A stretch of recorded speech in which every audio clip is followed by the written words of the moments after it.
saya akan sedikit menjelaskan tentang tanah. Tanah merupakan lapisan permukaan bumi terluar yang merupakan tempat tumbuhnya tanaman. Tanah berasal dari lapukan batuan dan bahan-bahan organik dari tanah, dari tumbuhan, dan hewan yang telah membusuk.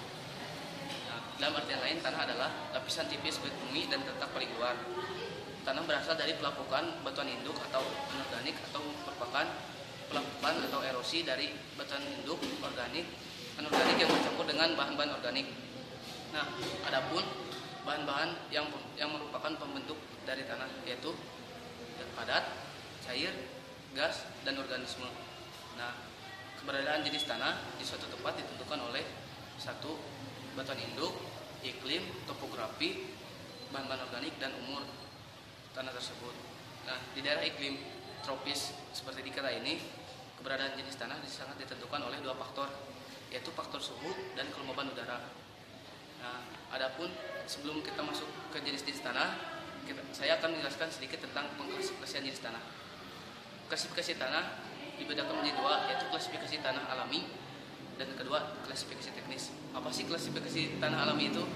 Klasifikasi tanah alami yaitu klasifikasi yang berdasarkan atas sifat-sifat yang dimiliki tanah tanpa menghubungkannya dengan tujuan penggunaan tanah tersebut. Dan yang kedua, pengklasifikasian berdasarkan teknis, yaitu klasifikasi yang didasarkan atas sifat-sifat tanah yang dimiliki yang mempengaruhi kegunaan tanah tersebut. Nah, yang selanjutnya tanah yang sering ditemukan di daerah-daerah kita yaitu satu, tanah aluvial. Tanah aluvial adalah tanah yang merupakan hasil dari endapan sungai dan ataupun lembah. Dua, tanah vulkanis. Tanah vulkanis yaitu tanah yang berasal dari letusan gunung berapi yang selanjutnya mengalami proses pelapukan. Dan yang ketiga yaitu tanah kapur. Tanah kapur yaitu tanah yang berasal dari batuan kapur yang mengalami proses pelapukan. Yang keempat, tanah humus. Tanah humus yaitu tanah yang berasal dari tumbuhan yang mengandung banyak unsur hara dan mineral sehingga cocok untuk bercocok tanam. Yang kelima, tanah argosol.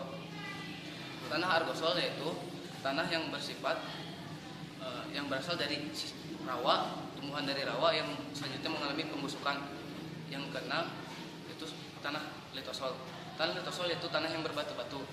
Tanah litosol merupakan hasil dari batuan keras yang belum mengalami proses pelapukan secara sempurna. Dan yang terakhir yaitu tanah grumusol. Tanah grumusol yaitu tanah yang bersifat halus dan berlempung. Dan yang ke-8 yang terakhir yaitu tanah regosol. Tanah regosol yaitu tanah yang berbutir kasar yang merupakan hasil dari letusan gunung berapi. Nah, berikut ada beberapa jenis tanah yang dapat saya temukan. Tanah liat yaitu tanah yang bersifat liat sehingga mudah dibentuk dan tanah ini bisa dimanfaatkan sebagai pembuatan gerabah. Yang selanjutnya tanah laterit. Tanah laterit ini berwarna kemerah-merahan dan tidak subur sehingga tidak cocok untuk pertanian.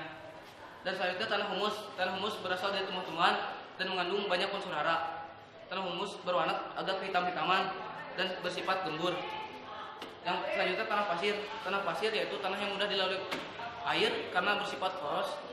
Tanah ini tidak cocok untuk pertanian karena mengandung sedikit unsur hara. Yang selanjutnya ya tanah litosol. Tanah litosol yaitu tanah yang berbatu-batu. Bahan pembentuknya antara lain batuan keras yang belum mengalami proses pelapukan secara sempurna sehingga teksturnya agak keras dari batuan litosol ini. Nah, mungkin cukup sekian dari saya. Mohon maaf bila ada kekurangan. Semoga tayangan ini dapat memberikan manfaat khususnya bagi saya dan umumnya bagi yang menyaksikan video ini. Terima kasih.